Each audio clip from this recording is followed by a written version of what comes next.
안녕하세요. 뉴스 속 날씨 김수현입니다. 지구의 미래는 어떻게 변해갈까? 이것은 모든 지구인의 관심사입니다. 그래서 학계와 언론은 지구 미래 예측에 관해 많은 관심을 보이는데요.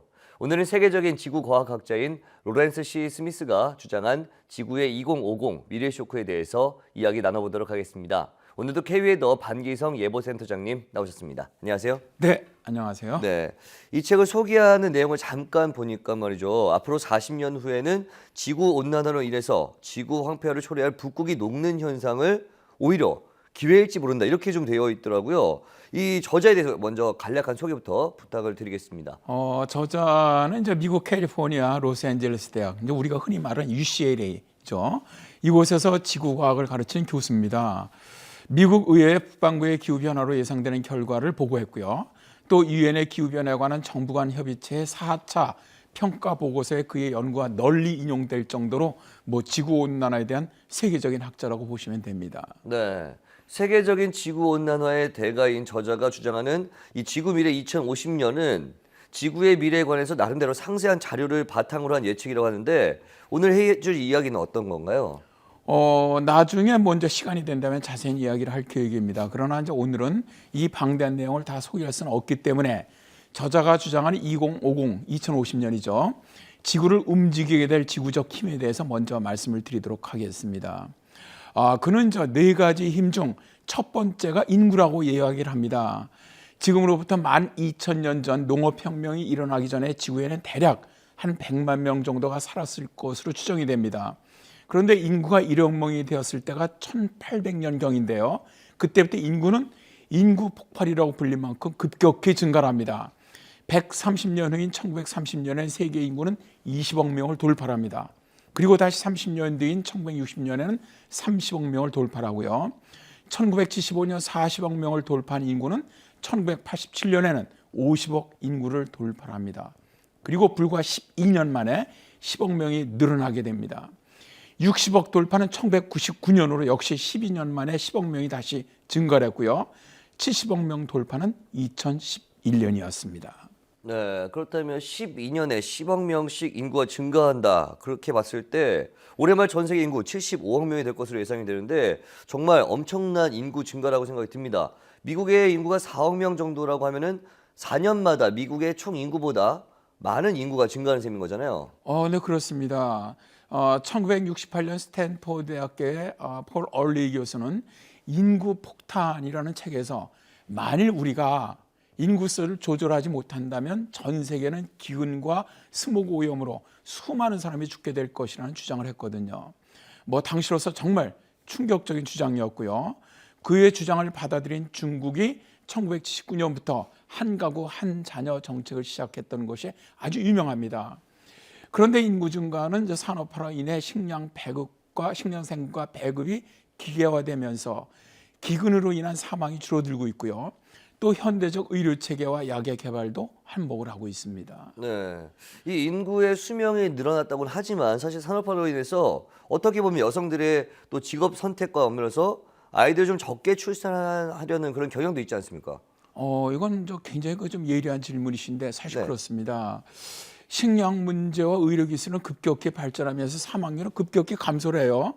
그런데 이제 말씀하신 것처럼 여성들이 아이를 적게 낳는 것은 어떻게 보면 시간이 걸리면서 점진적으로 감소하고 있거든요. 그러다 보니까 전체 인구수는 치솟기 시작한다는 거죠. 그러나 이제 시간이 지나면 결국 출산율이 사망률 수준으로 떨어지면서 인구수는 그대로 계속 유지됩니다.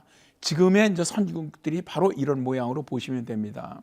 그러나 지금은 개발도상국들의 인구가 급속히 증가하고 있는 문제가 있습니다. 결국 세계는 인구 증가에 짐을 지고 가야 할 것이라는 거죠. 네, 그러니까 저개발 국가의 인구 증가율이 높기 때문에 지구 미래에 가장 큰 힘을 발휘할 것으로 인구 증가를 좀 보시는 것 같은데 그렇다면 두 번째 이 지구를 움직이는 힘 무엇이 있을까요? 인간의 욕망이 더 많고 편한 것을 추구하는 것으로 봅니다. 천연자원 또 자원의 서비스, 지구의 유전자 풀을 더 많이 요구를 한다는 것이죠. 여기서 천연자원은 탄화수, 광물 등의 유한한 자원을 말하고요. 강, 경작지, 야생동물, 숲 등 재생 가능한 모든 자원을 뜻합니다. 자연의 서비스에는 광합성, 대양의 이산화탄소 흡수, 경작지를 가루바지하는 꿀벌의 노동 등 우리 삶에 꼭 필요한 것들이 포함되어 있고요. 유전자 풀은 지구에서 살아가는 모든 생물이 실현하려는 유전자의 다양함을 말합니다. 네. 지구온난화 예측에서 증가하는 인구도 좀 무섭지만 인류가 더 많은 것을 사용하면서 배출되는 온실가스가 더 무섭다 이런 이야기를 하던데 이게 좀 비슷한 이야기인가요? 그렇습니다. 1900년대 초에 미국인들은 1년에 드럼통 반 정도의 석유를 소비했는데요. 21세기 초에는 24개의 드럼통의 석유를 소비하고 있습니다. 즉 48배나 더 많은 석유를 소비한다는 건데요. 또 철이라든가 니켈, 다이아몬드, 물, 목재, 연어 등의 소비가 폭발적으로 증가하고 있습니다. 이러한 자원 소비를 지렛 다이아몬드는 소비 인자로 설명을 합니다. 미국이나 캐나다, 유럽, 일본, 호주에 사는 평균적인 사람의 소비 인자는 32 정도가 된다고 해요.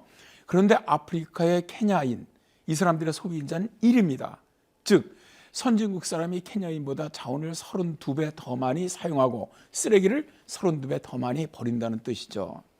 그런데 지구 모든 사람이 다 선진국 사람처럼 잘 살고 풍요롭게 살면 좋겠는데 문제는 전 세계 소비 수준이 선진국 수준을까지 이르게 된다면 정말 경악할 만한 세상이 된다는 것이죠.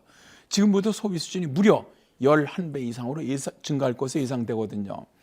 그러니까 세계 인구가 70억 명에서 770억 명이 사는 것과 마찬가지 효과가 된다는 것이죠. 이 많은 사람을 위한 고기라든가 생선이라든가 물과 에너지, 플라스틱, 금속, 목재를 도대체 어디에서 충당할 것인가? 그리고 이런 것들을 충당하기 위해서 결국은 엄청난 온실가스가 배출돼야 하기 때문에 정말 큰 문제라고 할 수 있는 것이죠. 네, 그러니까 실제 이 세계 자원에 큰 압력을 가하는 것은 인구 자체보다는 어떻게 보면은 이 생활 습관이다 이렇게 볼 수 있는 거죠. 네, 그렇습니다. 그리고 이제 저자는 세 번째 지구의 힘을 세계화라고 말합니다. 우리가 기업이든 학문이든 글로벌을 지금 붙여서 이야기하고 있지 않습니까? 그게 바로 이제 세계화고요. 이제 이것은 이제 기후하고 관계없기 때문에 이제 생략을 하고요. 그리고 이제 마지막으로 네 번째 지구의 힘을 기후 변화로 꼽고 있습니다. 인간의 산업 활동이 온실가스를 배출하면서 기후 변화를 가져오고 있는데요. 기후 변화를 가져오는 온실가스가 2016년 6월에 406.81 ppm까지 급상승을 했습니다. 온실가스라는 기후 변화에 의한 기온 상승의 영향은 자연 주기와는 다른 특성이 있거든요. 낮 기온보다는 밤 기온이 오르고 있고요. 여름보다는 겨울 기온이 오르고 있고요. 육지보다는 해양이, 그리고 열대 지역보다는 고위도 지역의 상승폭이 큽니다. 인류가 온실가스에 관여한 지는 수십 년밖에 되지 않거든요. 그런데 80만 년간의 빙하기후 분석을 해보니까 지구 역사상 지금처럼 온실가스가 높았던 적이 없었던 것으로 밝혀졌습니다. 1500만 년 전에 나타났던 고기후의 마이오세 수준으로 접근해 가고 있다는 것으로서 당시 세계 기온은 지금보다 3도에서 6도 높았고 대형한 산성을 띠고 있었고요. 극지방의 빙하가 다 사라지고 해수면은 지금보다 25에서 40m 정도 높았던 것으로 추정되거든요. 기후 변화에 관한 것은 제가 좀 자주 말씀을 드렸기 때문에 여기에서는 이만 생략하도록 하겠습니다. 네, 그렇군요. 오늘 말씀 고맙습니다. 네, 고맙습니다. 네, 오늘은 스미스 교수의 지구의 미래 2050에 대해서 알아봤는데요. 그의 미래 예측에 사용되는 인구 증가, 사람들의 삶의 질 향상, 기후 변화 등 세 가지가 실질적인 지구 온난화 문제와 연관이 있음을 알 수 있었습니다. 지구 온난화 문제를 해결하려는 우리의 노력이 어느 때보다 더 필요한 것이 아닌가 생각해 봅니다. 뉴스 속 날씨 오늘 준비한 소식은 여기까지입니다. 시청해 주신 여러분 고맙습니다.